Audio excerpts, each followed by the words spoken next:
En el centro del escenario, una mujer de presencia imponente, mirada gélida pero segura y un discurso perfectamente articulado sostiene el hilo de una conversación que millones de colombianos siguen con atención.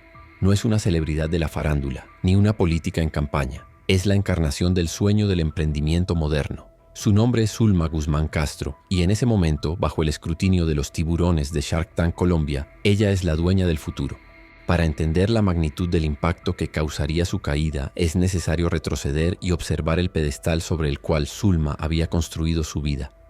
No era una improvisada.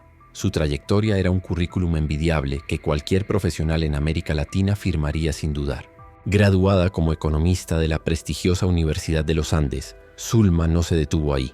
Su ambición y capacidad intelectual la llevaron a las aulas de la Columbia Business School en Nueva York, una de las cunas de la élite empresarial mundial, y a estrechar vínculos con la Universidad de Berkeley.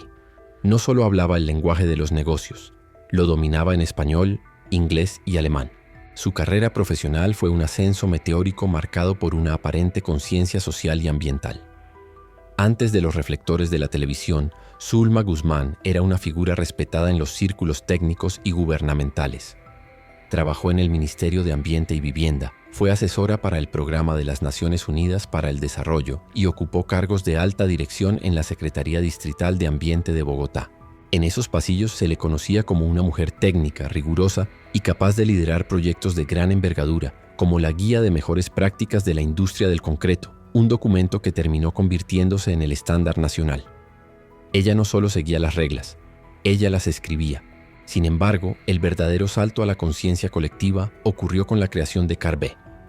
En un ecosistema donde la movilidad urbana es un caos constante, Zulma presentó una solución disruptiva, una plataforma de alquiler de vehículos eléctricos y de gasolina por periodos cortos, gestionada íntegramente desde una aplicación. El Uber de los carros de alquiler, lo llamaron algunos. Era 2016 y la movilidad compartida era la nueva frontera. Zulma se convirtió en la cara de la innovación sostenible en Colombia.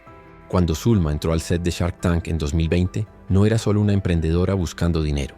Era una experta vendiendo una visión. Su seguridad era tal que logró lo que pocos, convencer a los inversionistas más rudos del país para que apostaran por su modelo de negocio.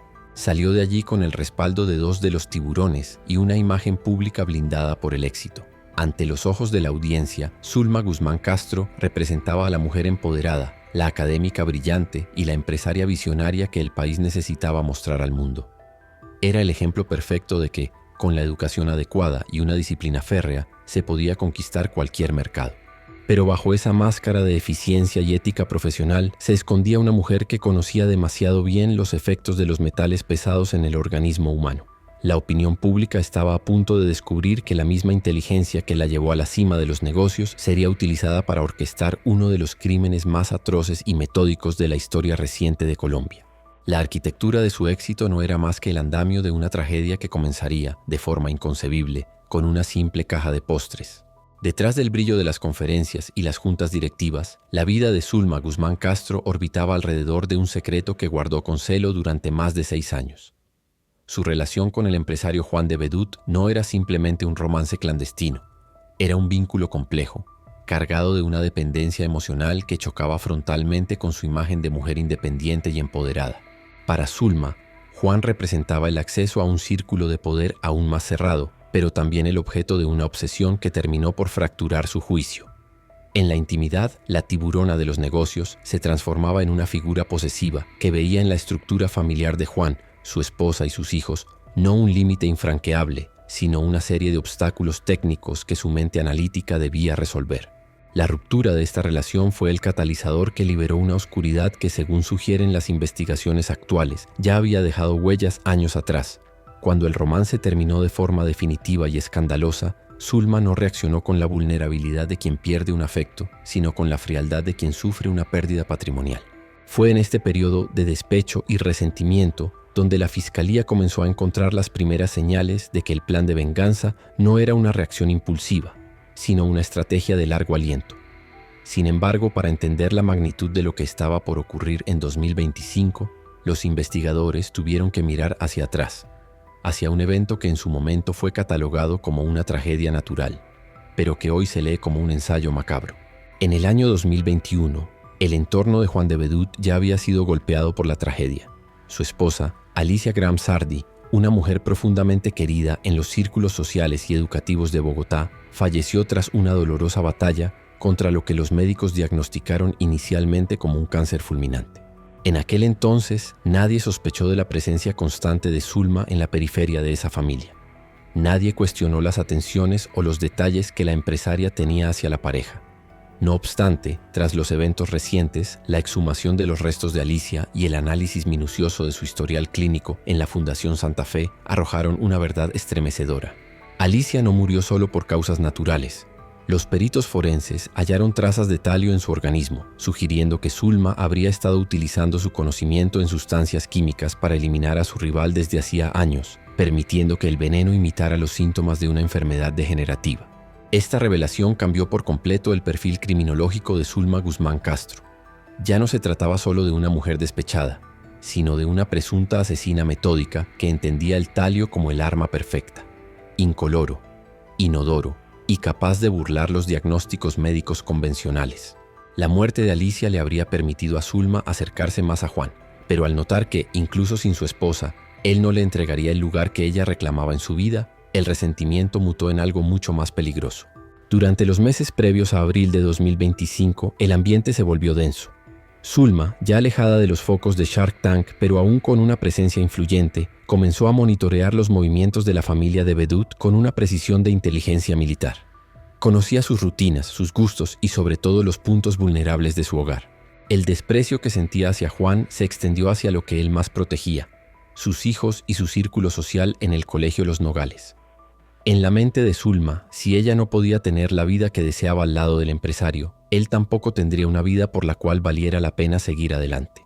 El escenario para el ataque final estaba listo, y el arma elegida no sería una confrontación directa, sino un gesto de supuesta generosidad que entraría a la casa de las víctimas bajo el disfraz de un dulce regalo.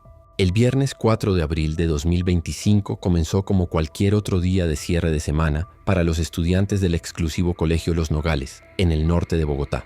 El ambiente era de distensión y camaradería. Un grupo de amigas, entre ellas Inés de Bedut Graham y Emilia Forero Uricoechea, decidió reunirse en la residencia de los de Bedut para compartir la tarde. Eran jóvenes en la flor de su adolescencia, unidas por una amistad profunda y la inocencia de quienes planean un futuro brillante. Nada en la atmósfera de esa casa, rodeada de seguridad y confort, sugería que un agente letal ya estaba en camino. Cerca de las 6 de la tarde, un servicio de mensajería llegó a la puerta. El paquete contenía varios recipientes de franui, esas famosas frambuesas congeladas bañadas en 2 chocolates que se han convertido en una tendencia gastronómica en la ciudad. El envío parecía un detalle espontáneo, una de esas sorpresas anónimas o un regalo entre conocidos que no despierta sospechas en un entorno donde la cortesía es la norma. Las jóvenes, entusiasmadas por el postre, abrieron los recipientes y comenzaron a consumirlos mientras conversaban y reían.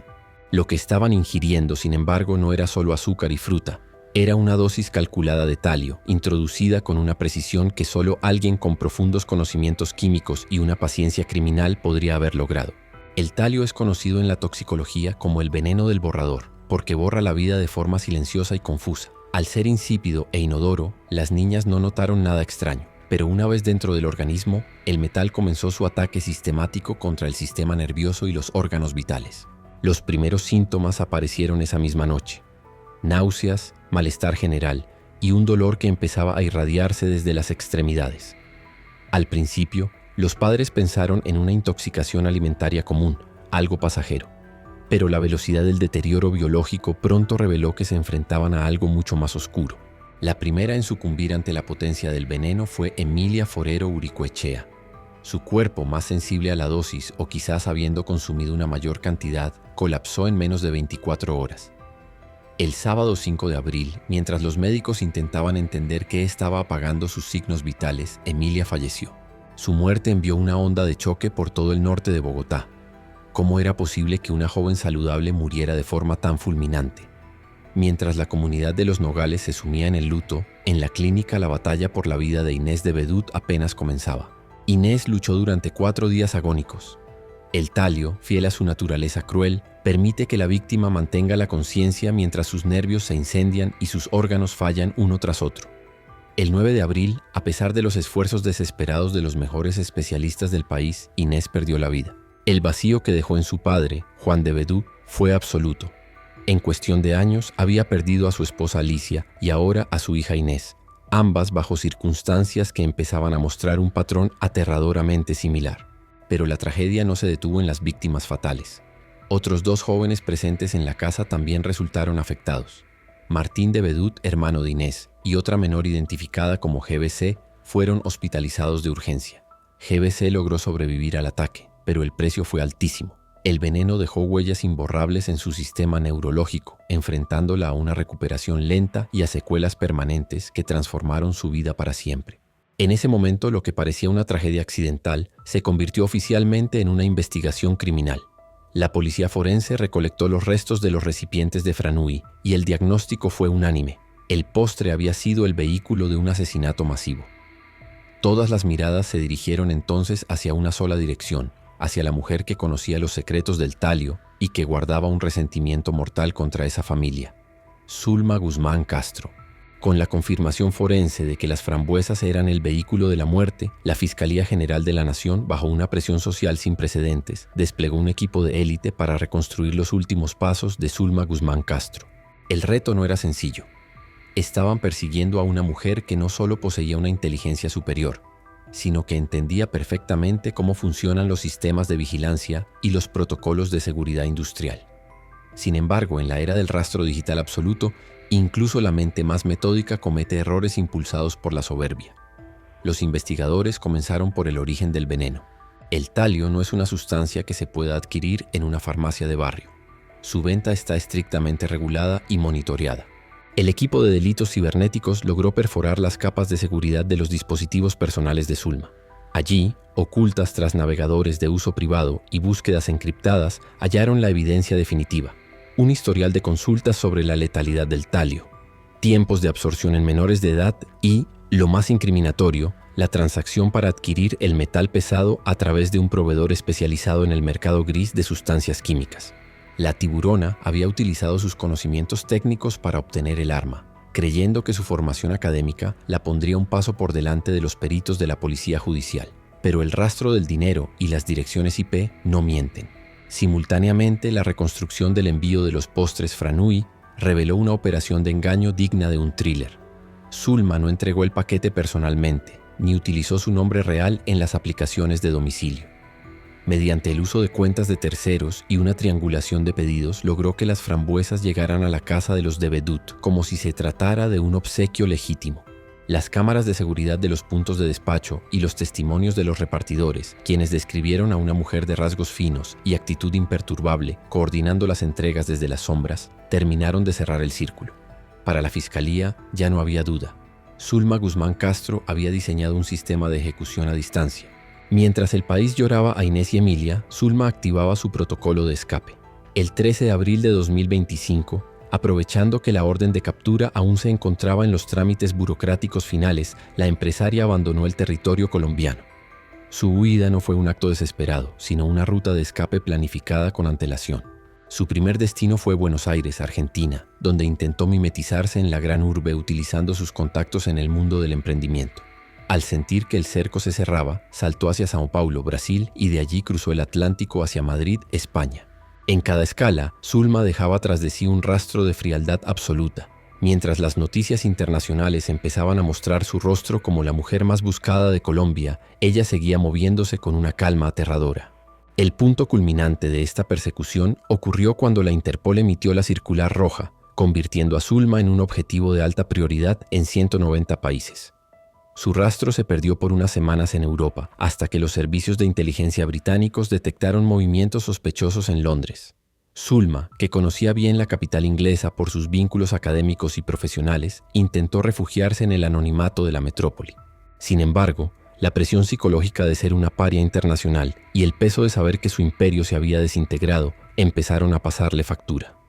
El mundo que ella había construido sobre la base del éxito y el prestigio se había transformado en una jaula de acero de la que no podía escapar mediante un discurso elocuente o una inversión estratégica. El final de su libertad estaba cerca, pero antes de que las esposas se cerraran sobre sus muñecas, Zulma protagonizaría un último acto de desesperación que dejaría a las autoridades internacionales en vilo. Diciembre de 2025. Londres se encontraba sumida en el frío invierno británico, con una neblina densa que cubría las orillas del río Támesis. En una zona cercana al centro de la ciudad, la aparente tranquilidad de una mujer que caminaba sola se rompió cuando agentes de Scotland Yard, coordinados con la Interpol, cerraron las rutas de escape.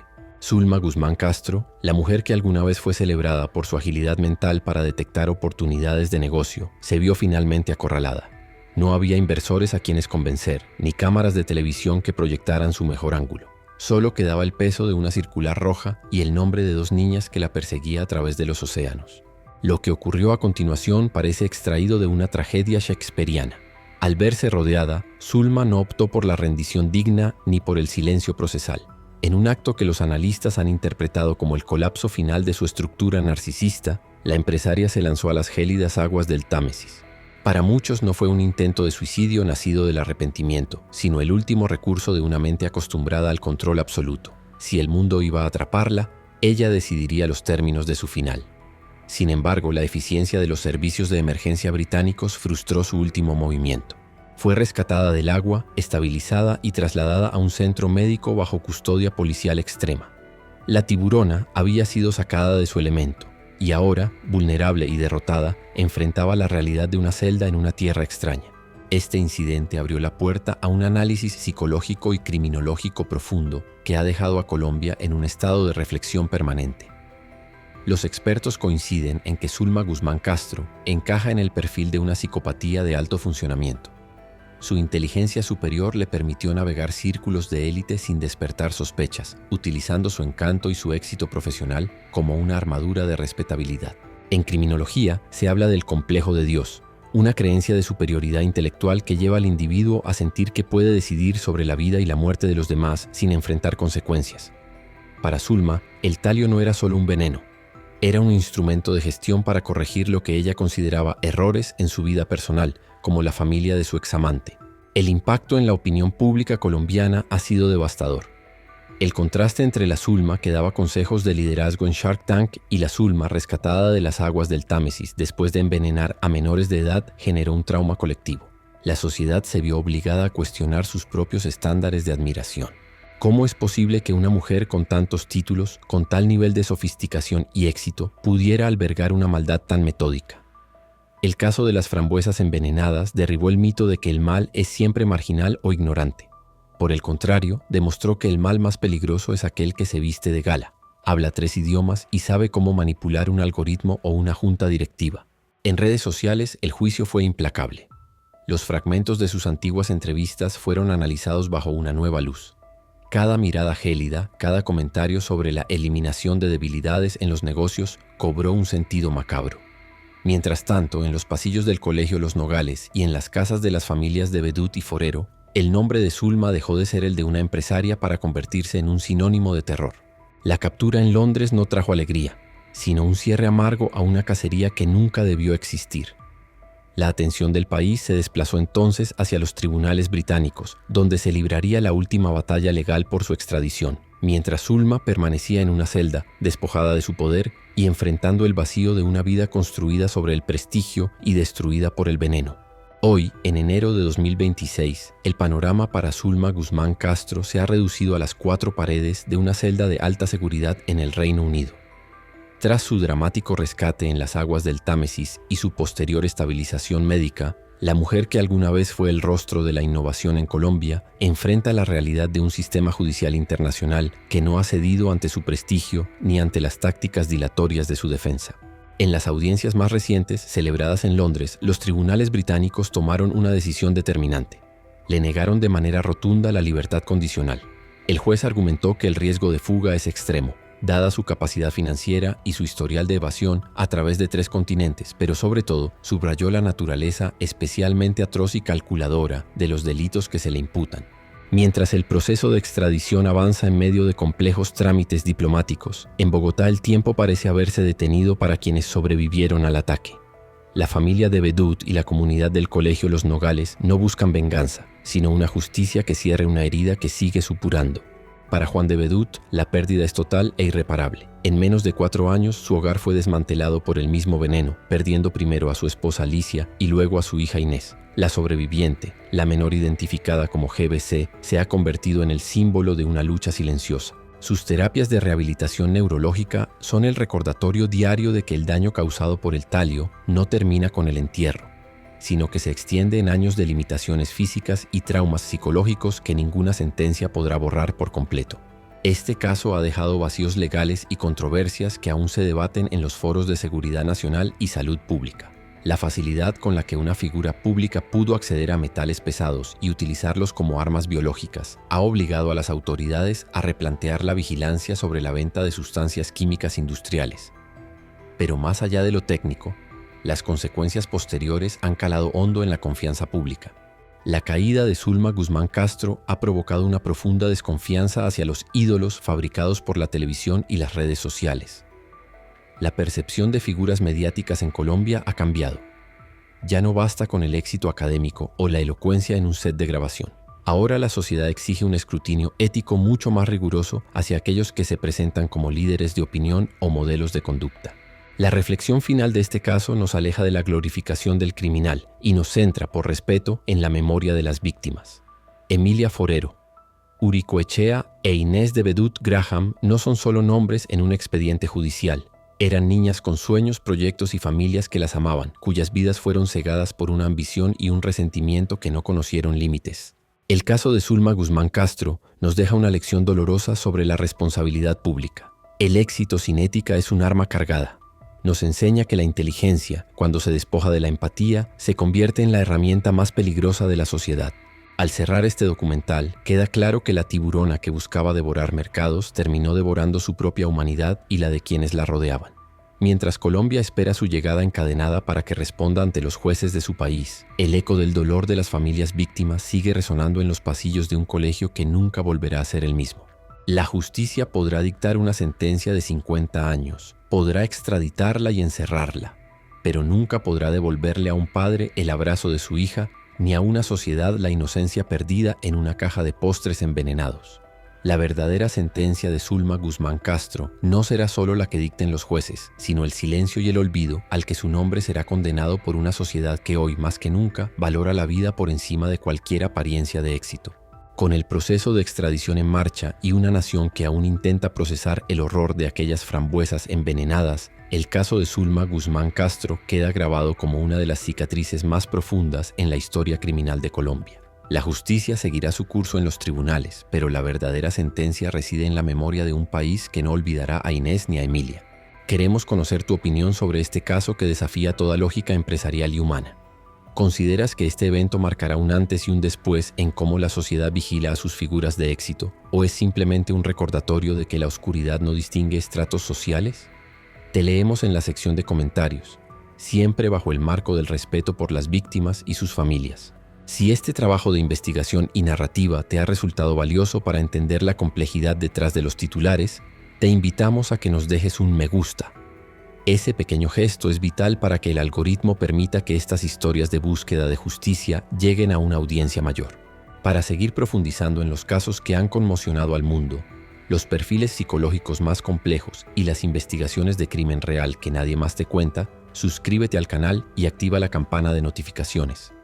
Tu apoyo es lo que nos permite dedicar semanas de investigación a cada guión para entregarte la verdad sin sensacionalismos.